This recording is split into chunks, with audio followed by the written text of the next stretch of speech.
Grégory Joron, vous êtes secrétaire général unité SGP Police. Bonjour. À vous, tout est prétexte. C'est pas un prétexte. Le climat inflationniste est réel et prégnant, mais on voit bien tout est prétexte en tous les cas pour certains casseurs, fauteurs de troubles, éléments radicaux, pour évidemment s'en prendre aussi aux forces de l'ordre.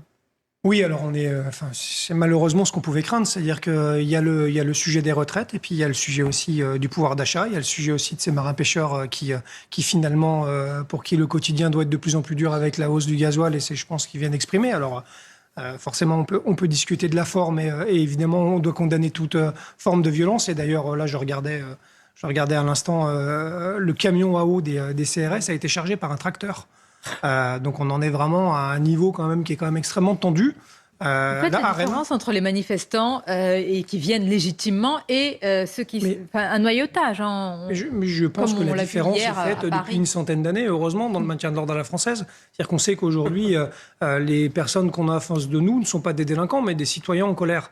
Et c'est à partir de là que, philosophiquement, le maintien de l'ordre a été construit en essayant de garder toujours une distance. Parce qu'on sait très bien que quand on est mano à mano, ça laisse des traces, il y a des blessés, et que finalement, on a changé de doctrine depuis plusieurs dizaines d'années. Mano à mano, face à face, hier dans la capitale tendue, dans d'autres régions. C'est ce qu'il faut éviter. Mais comment vous décrivez ce contexte ? Est-ce qu'on pourrait parler, en faisant attention aux mots et à la responsabilité que nous avons quand même, d'un contexte avec des germes insurrectionnels, un climat de tension, en tout cas de grande fatigue pour les forces de l'ordre également ? Mais c'est justement l'effet ciseau qui peut amener un drame, et c'est ce qu'on craint tous. C'est-à-dire, vous l'avez dit, des forces de l'ordre et mes collègues qui sont au bout du 6e jour, qui commencent à être fatigués. J'ai déjà pris l'exemple, et c'est une réalité. Il faut savoir qu'hier, par exemple, il y a 2 unités de CRS qui ont fait 24 heures de service. Vous imaginez 24 heures de service avec 12 ou 15 heures sur le terrain à être quand même extrêmement tendu. C'est juste pas plus humain.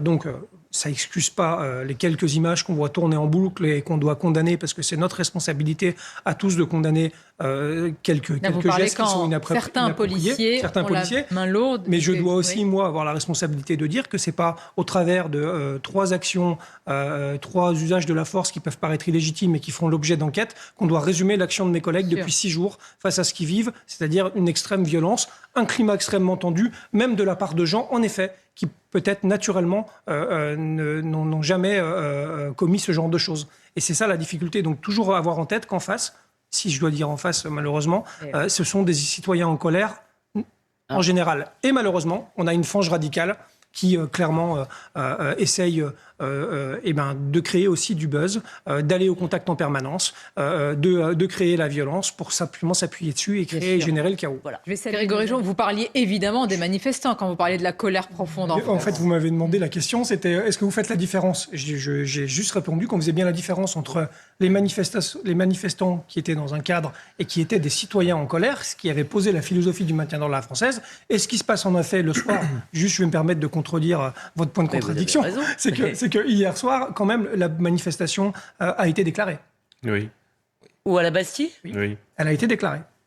Et donc, d'ailleurs, elle s'est passée dans un format traditionnel au tout début. Syndical au début, intersyndical. Voilà. Et en fait, le vrai sujet, c'est qu'une fois que, vu qu'elle est déclarée, il y a un début et une fin, cortège ou pas, là c'était fixe, à la fin, normalement, il doit y avoir dislocation ou dispersion. Et à partir de là, si ce n'est pas fait dans un certain temps, la force publique s'engage, les sommations, etc. Mais au début, juste quand même, c'était déclaré. On demandera tout à l'heure, Grégory Joron répond. On marque une pause et on poursuit ce débat. Allez-y. Non, simplement, ça me gêne pas du tout qu'on appelle à l'exemplarité des forces de l'ordre. C'est l'essence même. Mais vous on le est faites contrôlé en permanence là-dessus. Et croyez-moi, comme je dis, mais vous le savez, on ne nous rate pas quand même quand malheureusement ou heureusement, on est reconnu comme étant coupable d'un manquement ou administratif ou pénal. Et en général, on a d'ailleurs la double peine puisqu'on est sanctionné et administrativement et pénalement. Maintenant, je le dis, et c'est pas du tout, ne le prenez pas mal du tout, pour l'avoir vécu, et je regarde aussi sur les fils d'actualité, Twitter, etc. C'est un peu comme d'habitude, on a 63 millions de procureurs, 63 millions d'entraîneurs de foot, il y a aussi 63 millions de policiers, où finalement, assis bien au chaud sur son canapé, je ne parle pas de vous, en mangeant des dragibus, on juge l'action de police, après 16 heures de service, en ayant pris plein la figure, on se dit, mais quand même, pourquoi il met deux coups de matraque de trop ? Alors, je dis pas que c'est excusable. Il faut contextualiser. Exactement, bien merci. évidemment. Pour les pires crapules, on contextualise et on remonte même à leur pure enfance en disant oui, mais le pauvre, il a eu une enfance compliquée. Par contre, pour le policier, une demi-image, sans savoir ce qui s'est passé avant, sans savoir ce qui s'est passé après, on le passe au pilori. Et pire encore, on essentialise l'action de la police au travers de cette image-là. Vous avez raison de le rappeler, Grégory Joron. Oui, c'est totalement ça. Alors, la première manifestation jeudi soir, le profil qui se dégageait, c'était quand même plutôt très politisé, voire même ultra-gauche, Black Blocs, avec d'ailleurs quelques interpellations d'individus étrangers, espagnols, allemands. Donc on avait déjà eu le cas sur les grands mouvements habituels, Gilets jaunes et même avant sur la loi travail. C'était le retour des ultras, clairement, dans les manifestations.